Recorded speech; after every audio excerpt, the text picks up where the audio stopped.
அனைவருக்கும் வணக்கம். இன்றைக்கி நம்ம ஸ்டாப் பை கிருஷ்ணா சேனலில் என்ன பார்க்க போகிறோம்னா, ஈஸியான சுவையான கேசரி ரெசிபி எப்படி செய்யறதுன்னு பார்க்கலாம் வாங்க. நான் சொல்கிற கன்சிஸ்டன்சியில் செய்யுங்க, கேசரி சூப்பராக வரும். ஃபஸ்ட்டு இந்த ப்ரிப்ரேஷனுக்கு என்னென்ன பொருள்னு பார்த்துலாமா. அதுக்கு ஃபஸ்ட்டு ஒரு கிளாஸ் ரவை, கொஞ்சம் முந்திரி, கொஞ்சம் திராட்சை, 3 ஏலக்காய், அதுக்கப்புறம் 1/4 கிளாஸ் நெய்.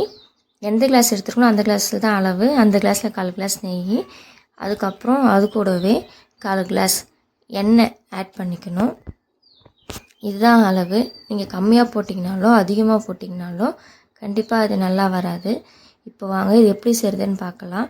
அதுக்கு முன்னாடி நம்ம ஸ்டாப் பை கிருஷ்ணா சேனலை சப்ஸ்கிரைப் பண்ணிக்கோங்க. இப்போது ஒரு கடாய் வச்சுப்போம். கடாய் நல்லா ஹீட் ஆனதுக்கப்புறம் இப்போது நம்ம எடுத்து வச்சுருக்கோம்ல நெய், எண்ணெய், இப்போது இதை இதில் ஊற்றி மெல்ட் பண்ணிப்போம்.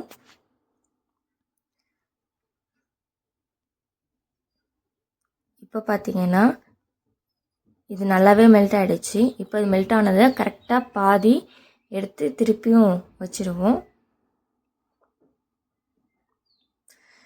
இப்போது இதில் நம்ம முந்திரி ஆட் பண்ணிக்கலாம். முந்திரி ஆட் பண்ணி லைட் ப்ரௌனாக வர அளவுக்கு வறுக்கணும்.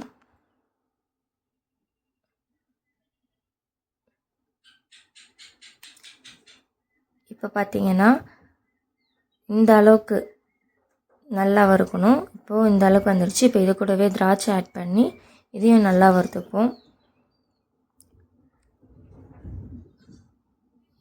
திராட்சையும் இப்போ நல்லா ஓரளவுக்கு வந்துடுச்சு. இப்போ இதுவும் எல்லாமே நல்லா வந்துடுச்சு.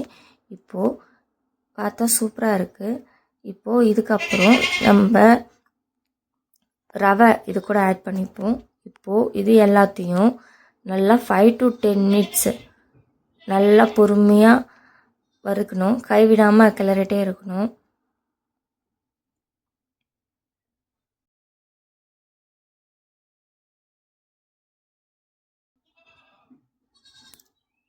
இப்போ பார்த்தீங்கன்னா நல்லாவே வந்துடுச்சு. இன்னும் கொஞ்சம் நேரம் வறுக்குவோம்.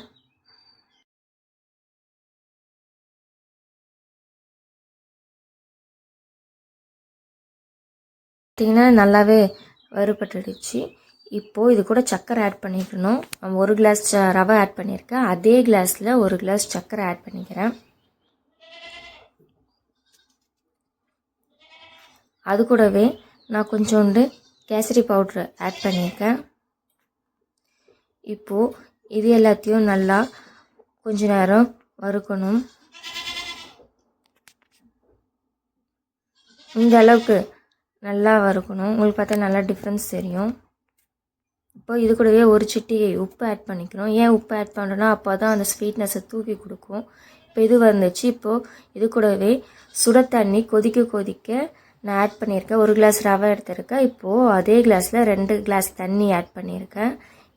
இப்போ தண்ணி ஆட் பண்ணி மிக்ஸ் பண்ணதுக்கப்புறம் அது கூட ஏலக்காவை ஆட் பண்ணிக்கணும். இந்த மாதிரி மிக்ஸ் பண்ணி விட்டுடணும். இப்போது இதை மிக்ஸ் பண்ணிவிட்டு எதுவுமே பண்ணாதீங்க. இப்போ மிக்ஸ் பண்ணதுக்கப்புறம் நம்ம மீதி எடுத்து வச்சுருக்கோம்ல நெய், எண்ணெய், இதை எல்லாத்தையும் இப்போது மொத்தமே இது கூட ஆட் பண்ணி மிக்ஸ் பண்ணக்கூடாது, ஆட் பண்ணி விட்டுடணும். ஆட் பண்ணதுக்கப்புறம் கரெக்டாக ஒரு 10 மினிட்ஸு இப்போ இது ரெடி ஆகிடுச்சு. இதுக்கு மேலே ஒரு தட்டு போட்டு 10 மினிட்ஸு ரெஸ்ட்டில் விட்டுடணும். அப்படியே வேகட்டும் அது. இப்போ 10 மினிட்ஸ் ஆகிடுச்சு. 10 மினிட்ஸ்க்கு அப்புறம் ஓப்பன் பண்ணி பார்த்தா பாருங்கள், கேசரி சூப்பராக இருக்குது.